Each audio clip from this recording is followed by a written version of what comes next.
পথ দুর্ঘটনায় জোড়া মৃত্যু, জাতীয় সড়ক অবরোধে তীব্র উত্তেজনা। বাঁকুড়ায় মর্মান্তিক পথ দুর্ঘটনায় প্রাণ হারালেন এক টোটো চালক ও এক পথচারী। আজ সন্ধ্যায় ঘটনাটি ঘটে গঙ্গাজল ঘাটি থানার অন্তর্গত ভৈরবপুর এলাকায়, বাঁকুড়া রানীগঞ্জ ৬০ নম্বর জাতীয় সড়কে। পুলিশ সূত্রে জানা গেছে, মৃত টোটো চালকের নাম সোমনাথ নন্দী, বয়স ২৪ বছর।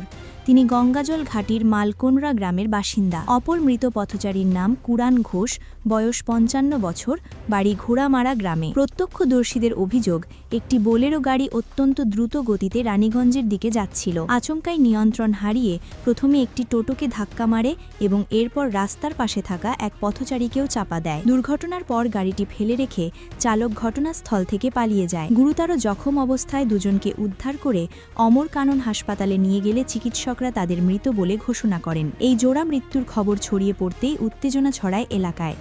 মৃতদের পরিজন ও স্থানীয় বাসিন্দারা দোষী চালকের গ্রেফতার ও ক্ষতিপূরণের দাবিতে অমর কাননে জাতীয় সড়ক অবরোধ করে বিক্ষোভ দেখান। খবর পেয়ে গঙ্গাজল ঘাটি থানার পুলিশ ঘটনাস্থলে পৌঁছে পরিস্থিতি নিয়ন্ত্রণে আনে। দীর্ঘক্ষণ অবরোধের জেরে ব্যাহত হয় যান চলাচল। পুরো ঘটনার তদন্ত শুরু করেছে পুলিশ প্রশাসন। ব্যুরো রিপোর্ট, জেলার বার্তা।